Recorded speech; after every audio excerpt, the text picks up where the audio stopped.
Fear and Hunger has been criticised for certain aspects coming across as exploitative, and I can understand. There's references to SA in both the game and its sequel that may not necessarily add to lore or gameplay, but instead add shock factor.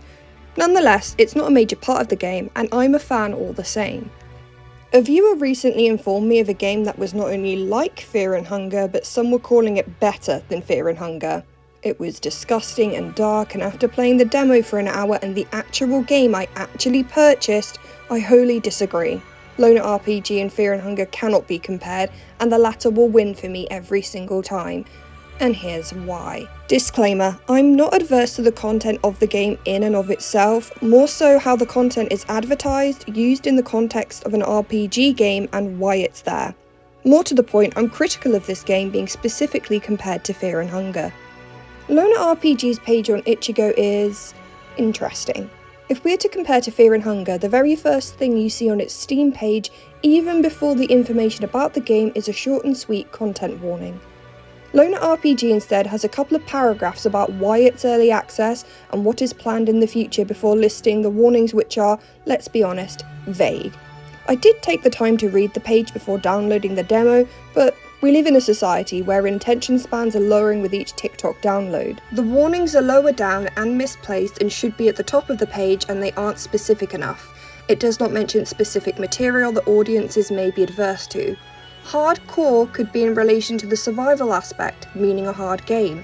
It doesn't necessarily refer to the ERPG elements.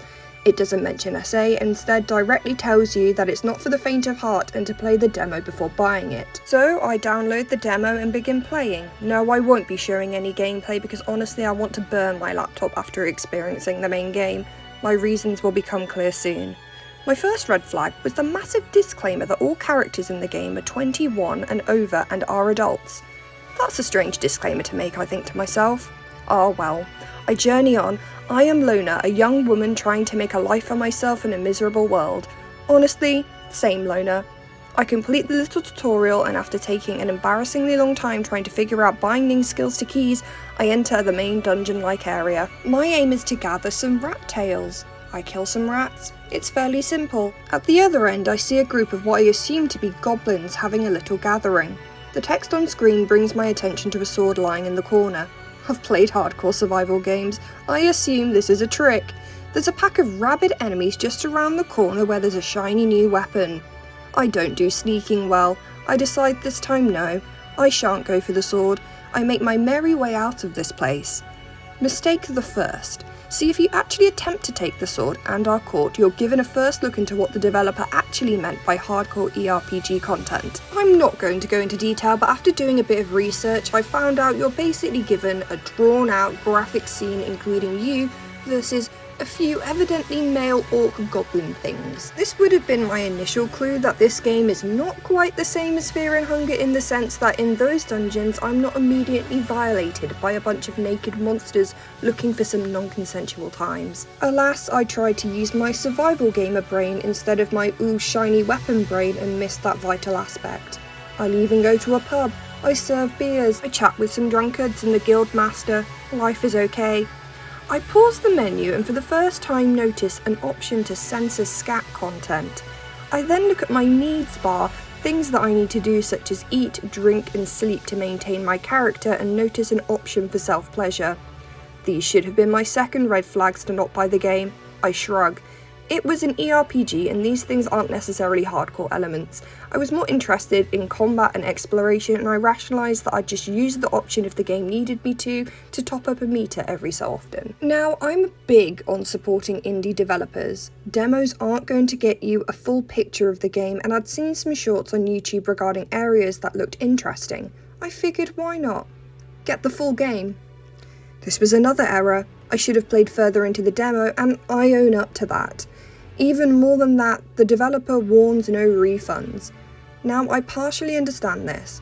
Itch.io is different to Steam, and you could hypothetically get a game refunded but still own the game as it's not linked to a platform and is an independent download. On the other hand, certain aspects of the game need to be made clearer.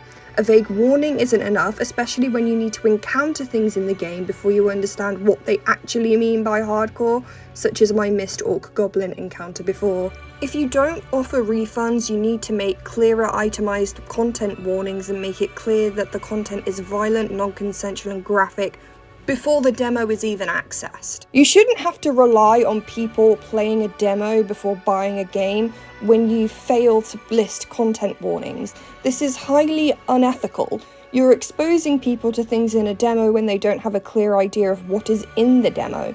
Sure, they could play the demo and decide it's not for them, but then you may have exposed people who this game isn't suitable for. "It's not for the faint of heart" is not a clear content warning in any scenario. The demo itself even allows these scenarios in the demo to be skipped, as I mentioned previously. Nonetheless, I buy the game and play. I reach the pub again and decide to journey out of the town. Bumbling about, I am beset by bandits and, well, bad things happen to Lona, graphically. At this point, I'm baffled by the comparison to Fear and Hunger and how the game is reportedly better, and I herein will explain. Lona is purely there to suffer.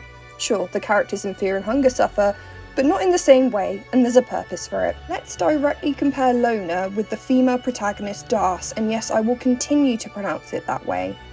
There's no option to talk to these bandits, or at least I didn't find one.